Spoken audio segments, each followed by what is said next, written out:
refletissem um pouco e percebessem melhor a realidade em que a gente está inserido, né? E não ficar passivo, como agir. Né? Então, para mim, hoje é um prazer estar lá recebendo aqui na pós-graduação. Né? A professora Hermínia foi professora da FAUSP, né? Fez toda a carreira dela lá, mas além de uma acadêmica, também atuou, né, no que ela pôde pela reforma urbana, né, pela transformação da realidade em que a gente está inserido. Né.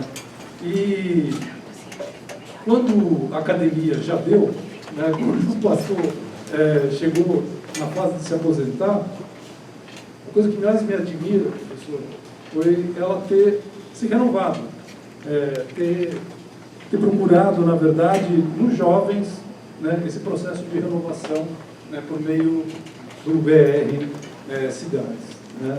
Então, reorganizando, rediscutindo uma série de conceitos que talvez estivessem consolidados, mas que com a nova realidade, né, ou com a realidade que a gente vê em constante transformação, deslocamentos, a gente precisa reescrever, reeditar, refalar, repensar.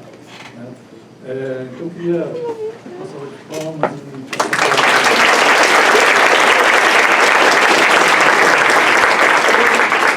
Agradeço muito. Quando começa a falar na história de vida é complicado, né, gente? Mas quando eu tenho a minha idade, né? Porque a gente passou por muitos sonhos, muitas desilusões, né?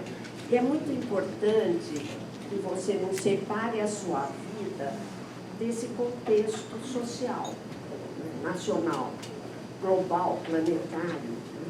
Ainda mais num mundo em crise, que estamos vivendo uma crise ambiental, ou nós mudamos radicalmente o estilo de vida, ou realmente a humanidade está em risco no planeta. Isso não é nenhuma força de expressão, isso estão nos... Tá certo? Tá. Isso estão nos relatórios do IPCC, né? Isso está nas pesquisas científicas. Então, nós estamos falando de algo que é emergencial e trágico ao mesmo tempo. Mas eu quero partir, vamos ligar tudo isso com o nosso trabalho cotidiano de arquitetos e urbanistas, e também profissionais da área do direito, da engenharia. Né? Eu vou pedir, você pode, Lucas, ir ligando? Obrigado. Então, vamos lá. Pode mudar. Em primeiro lugar, um reconhecimento que, se as faculdades de arquitetura, a sociedade brasileira partisse disso, eu acho que a gente teria mudado muito todo o nosso ambiente, né? De ensino, de inserção na sociedade, que é muito importante. 85% das construções no Brasil não tem a participação de arquitetos. É que nós somos supérfluos, né, gente? Para que arquiteto? Né? Arquiteto é coisa de luxo. Né? Para quê? Para que o banheiro limpo, decente? Para quê? Né? Para que cálculo nas construções? Para que a gente discutir a melhor localização? Né?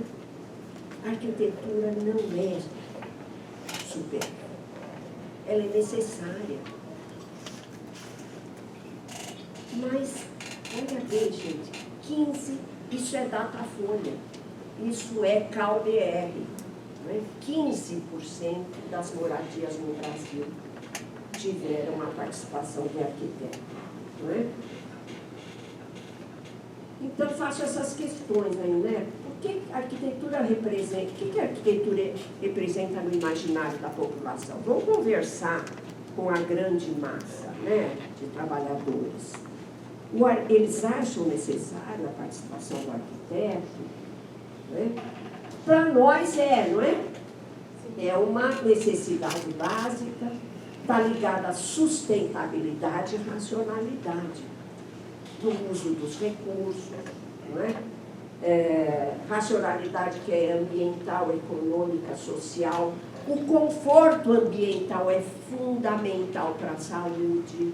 Todo mundo sabe o que significa dormir em quartos insalubres, idosos e crianças. Eu orientei o doutorado do Francisco Comaru, que hoje é professor da Universidade Federal do ABC, sobre isso. E era evidente que nas áreas de moradia precária você tinha muito mais epidemias e você tinha muito mais doenças respiratórias, muitos quartos. Esse caminho que nós fizemos agora de São Paulo até aqui, vocês estão olhando os bairros periféricos. Aqueles bairros, eles vão se verticalizando com casas encostadas, em prédios encostados um no outro, sem aeração e sem ventilação nas áreas de dormitório. Tem um filme americano que está fazendo sucesso, Don't Look Up. Eu queria fazer alguma coisa parecida, que é olhe para fora. Olhe para a realidade quando você circula nas estradas do Brasil, nas cidades. Não é? Quando você sai daquele bairro da cidade oficial, legal, formal. Não é? Bom, o que mais? Em cada 5 brasileiros tem um ou mais problemas de moradia. Então, aí isso é dados do censo, não é? Adensamento excessivo, sem banheiro individual. Aliás, eu quero fazer aqui uma homenagem ao Conselho de Arquitetura e Urbanismo do Rio Grande do Sul, que fez um contrato com o governo estadual para eliminar casas sem banheiro, aliás, para completar as casas que não têm banheiro, não é? Que no Brasil está perto de 1.600.000 moradias, ou seja, nós temos mais de 5 milhões de pessoas sem banheiro dentro de casa. Sem banheiro individual, com materiais precários de construção, sem documento de propriedade, nós vamos falar mais sobre isso, e o gasto excessivo com aluguel, que hoje é mais ou menos 30%, se eu não me engano, do déficit habitacional, né? A maior parte desses brasileiros são pretos e pardos, é óbvio, né? E isso aí foi tirado desse estudo aí, a bibliografia está aí, né? E sem falar nas condições urbanas, que nós vamos assumir daqui a pouco. Vamos em frente. É muito importante, eu gosto muito de começar, eu repito muito isso que eu estou falando aqui hoje, né? Faço umas variações, mas as fotos são usadas como conceito. E eu gosto muito de começar colocando um pouco o que é a conjuntura global, né? Da chamada globalização neoliberal. Nós estamos vivendo, especialmente vocês, né?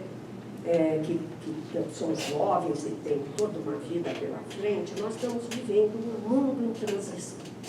Mas uma transição muito profunda.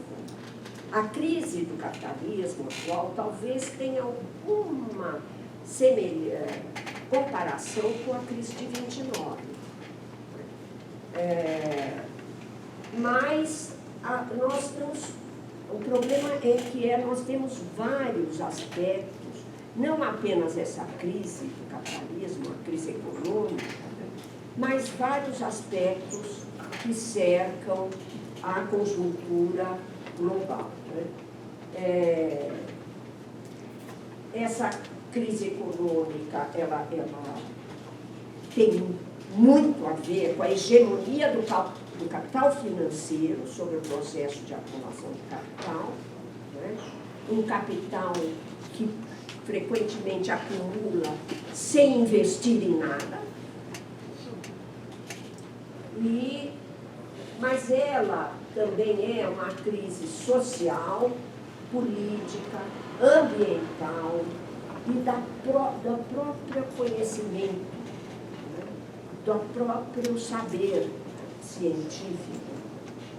Então, como crise social, nós temos um desemprego estrutural, o aumento da desigualdade, concentração de riqueza, ataque ao Estado social e às políticas públicas. Há um desprestígio das políticas públicas e ataque ao Estado social, né? Nós temos também uma crise política, o ataque às democracias e o declínio do poder sindical. Por que eu estou colocando a questão trabalhista, dando tanta importância? Porque nós estamos saindo de um período chamado do welfare state. Saímos a partir dos anos 80, né? Que é um estado do bem-estar social. É um capitalismo distributivo que considerou direitos dos trabalhadores, direitos que foram conquistados pela classe trabalhadora por meio dos seus sindicatos. Tem um filme muito documentário do Ken Loach, em inglês, sobre isso que chama o espírito de 45. Como é que aquele capitalismo pré-45 se transforma no pós-guerra num capitalismo distributivo, né? De políticas sociais. É interessante, eles trazem, evidentemente, a realidade da Inglaterra, que não é a nossa, né? Mas nós vivemos um estado do bem-estar social, de alguma forma, de terceiro mundo no Brasil, né?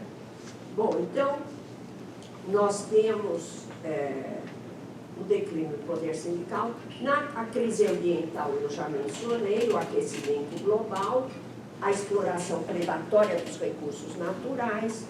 O capitalismo trata o mundo como se ele não tivesse, se os recursos fossem infinitos, como se não tivesse limite.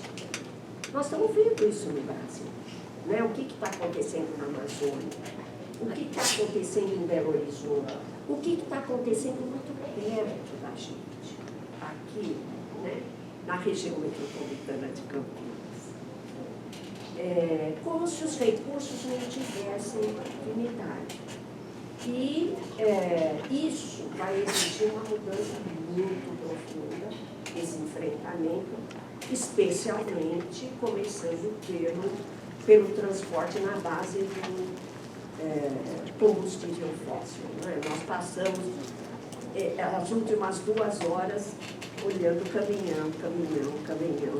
Quer dizer, não temos entre Campinas e São Paulo, entre São Paulo e Rio de Janeiro, trem de carga. É uma coisa impressionante, não é? É muita irracionalidade. Mas tem uma lógica, não vamos esquecer. Não é uma racionalidade sem explicação. Existe toda uma lógica para a gente ter chegado aqui, não é?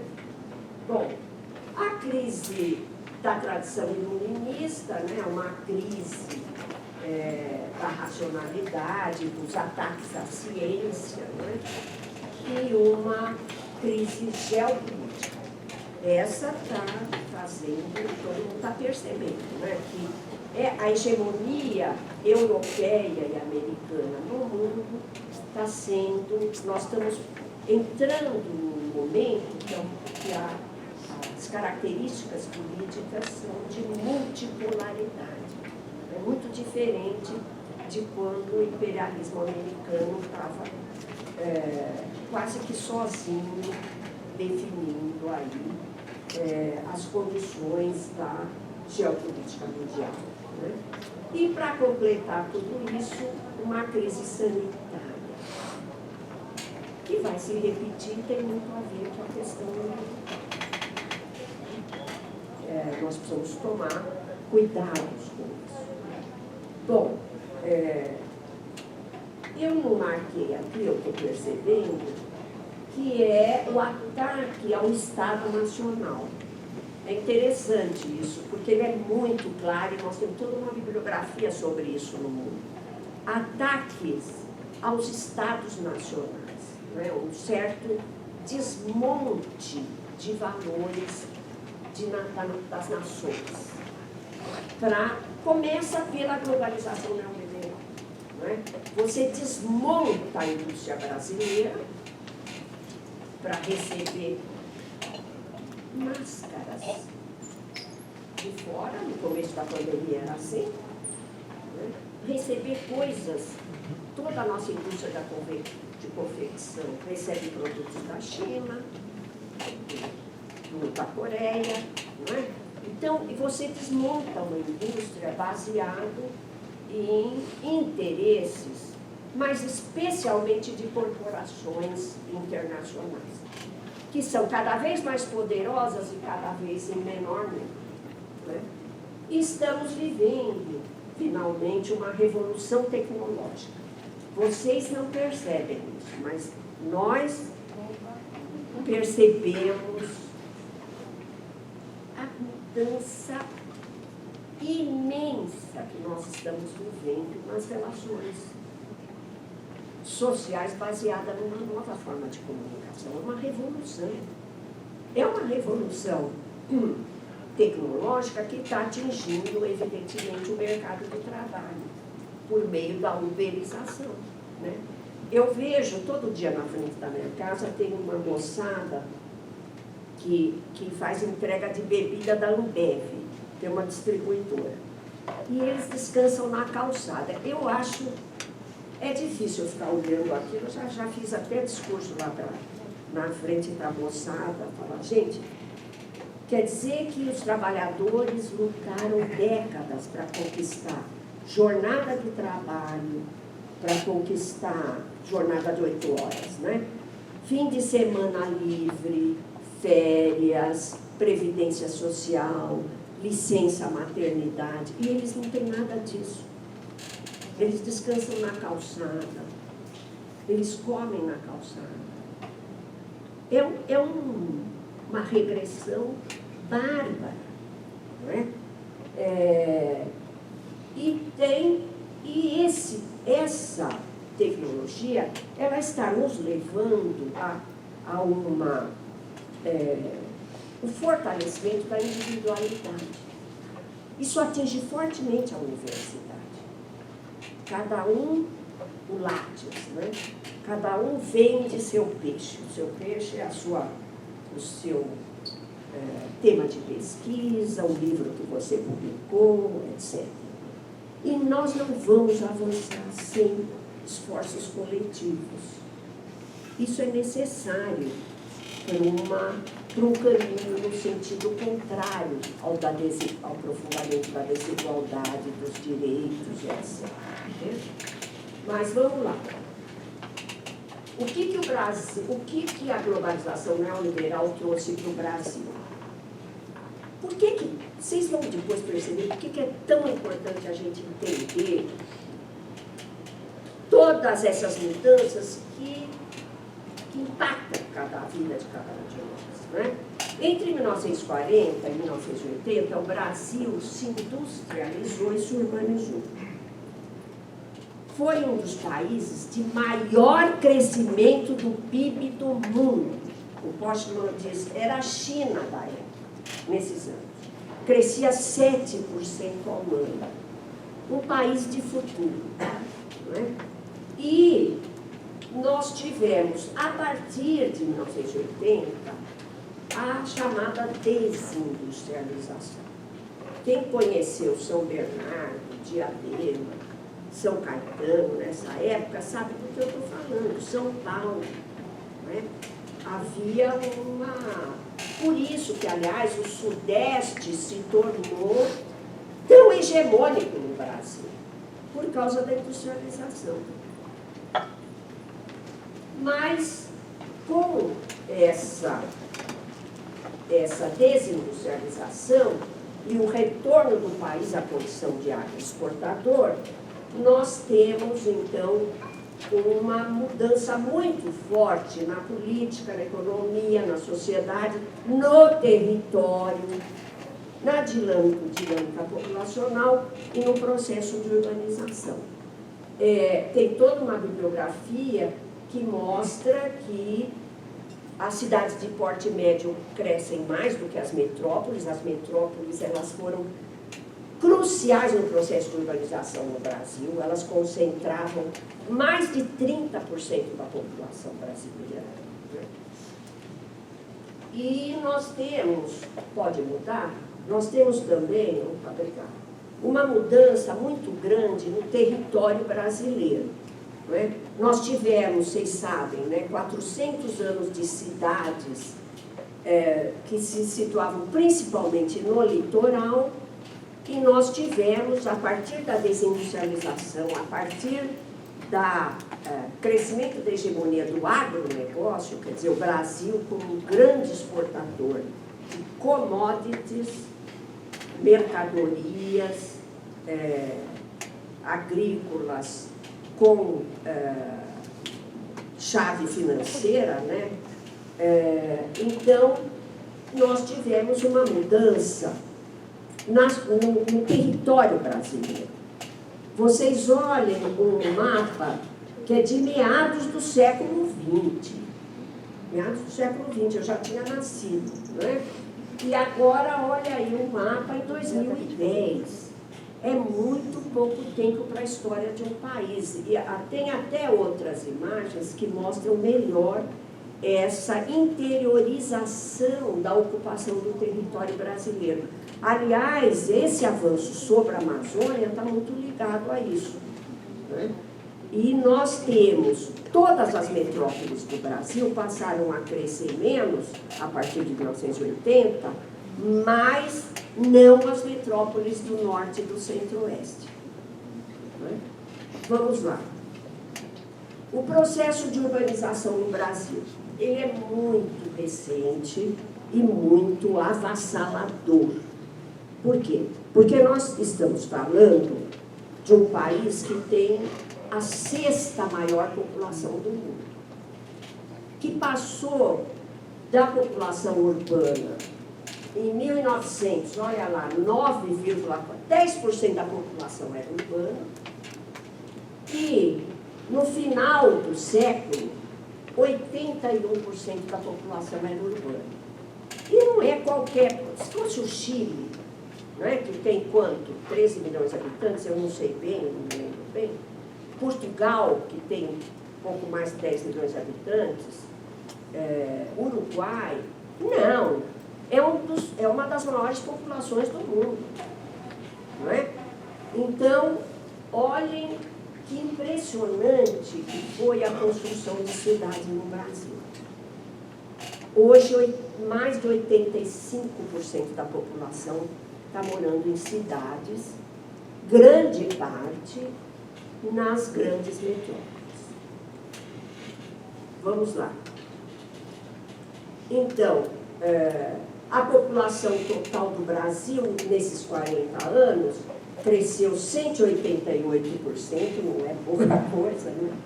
Mas a população urbana cresceu 653%. Em 40 anos, foi produzido espaço urbano para 71 milhões de habitantes. Nós vamos falar como é mesmo que isso foi produzido. Não é? E o país ele foi predominantemente rural até meados do século XX, não é? Quando a industrialização se acelera e ele depois decresce, né, o processo de desindustrialização. Mas isso é importante, porque vocês falam, a gente tem que perceber que são raízes muito recentes no país rural. Vamos lá.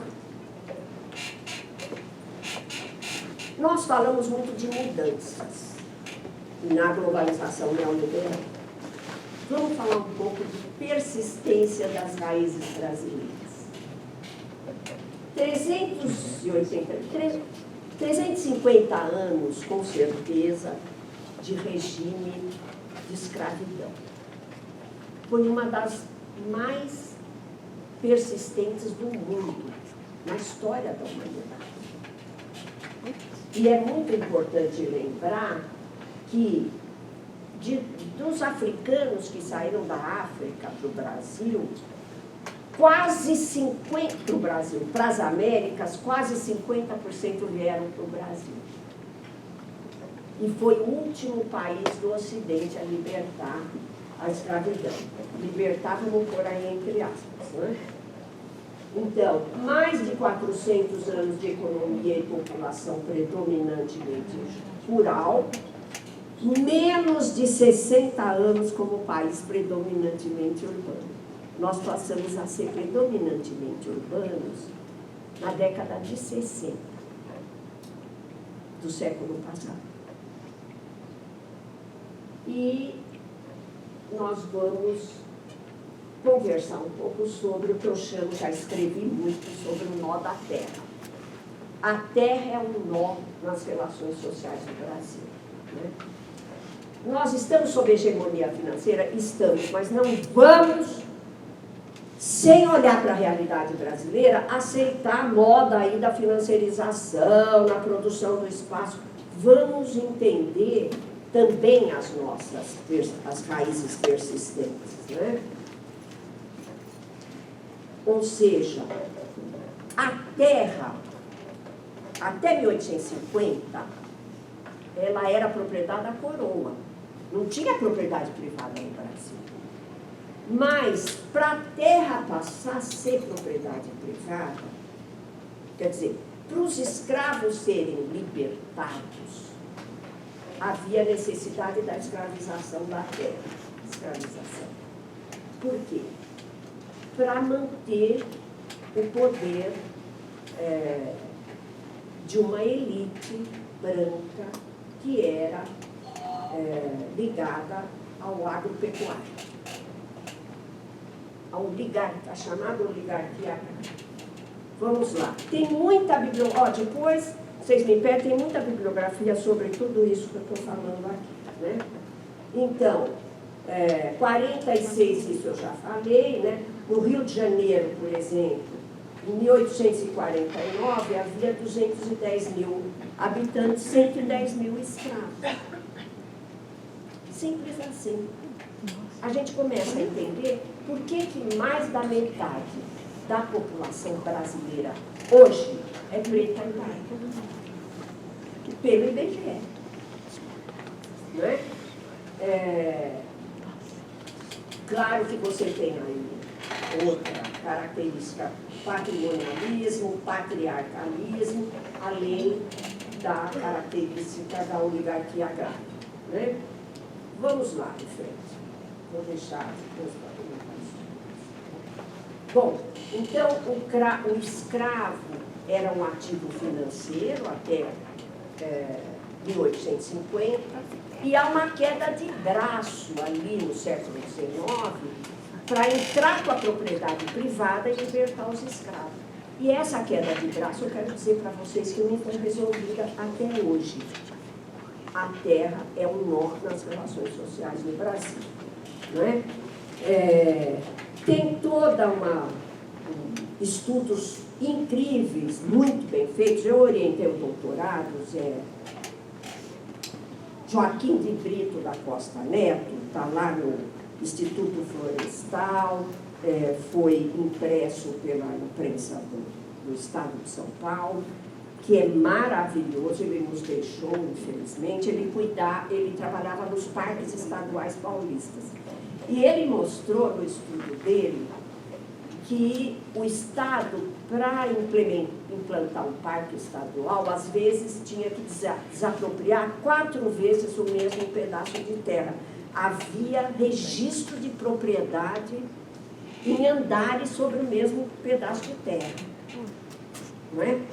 Para quem quer estudar isso, que é muito importante, a FAPESP trouxe numa das suas revistas o caso de uma pesquisa feita no Pará, que se eu somar todas as propriedades privadas do Pará registradas, eu tenho 4 vezes o território do Pará. Vocês já ouviram falar, né, que a cerca anda, não é? Vocês já ouviram falar todo esse conflito de limite de propriedade, não é? É impressionante. Sabe que eu fico impressionada, gente? Existe uma história de grilagem ligada à propriedade da terra no Brasil. Agora, o povo que não tem acesso à terra é considerado que não tem alternativa, é criminalizado quando ocupa. Vamos ver um pouco disso? Não é? Bom, vamos lá. Então, como é que se deu a produção da habitação nesse processo de urbanização? Sem Estado, sem mercado. O que quer dizer isso? Nem por políticas públicas, nem pela compra no mercado formal imobiliário. A maior parte da produção foi autoconstrução nas periferias. Eu acho que, não sei se vocês já viram um filme que eu produzi com o Renato Tapajós, que a gente apresentou na SBPC de 1975, chama Fim de Semana, que mostra os operários de São Bernardo e do sul de São Paulo construindo a moradia. 75 é igualzinho atualmente. Só não tem mais aquela classe operária forte que existia, né? Então, se você não tem acesso à moradia, nem pelo mercado, nem pelo Estado, você fica sem moradia, né? Não. A moradia é uma necessidade básica. Então, existem formas alternativas de acesso à moradia. E aí o arquiteto não entra. O arquiteto entra quando é mercado e Estado. Não é? E nós temos também, como consequência disso, uma falta do uso e da ocupação do solo, que eu coloquei. O que pode um plano diretor contra uma questão estrutural? A gente, que nas faculdades de arquitetura ocupa tanto tempo discutindo regulação do uso da ocupação do solo. Nós, arquitetos, que damos tanto tempo da nossa vida para a discussão de planos diretores. Então, a regra é exceção e a exceção é regra. Vamos ver um pouco das imagens? Vamos lá. O assentamento da força de trabalho urbana se deu, portanto, sem registro fundiário. Se você não tem o registro da terra, você não consegue aprovar uma planta. Você não consegue ter uma casa formal legal. Não é? Sem arquitetos e engenheiros, sem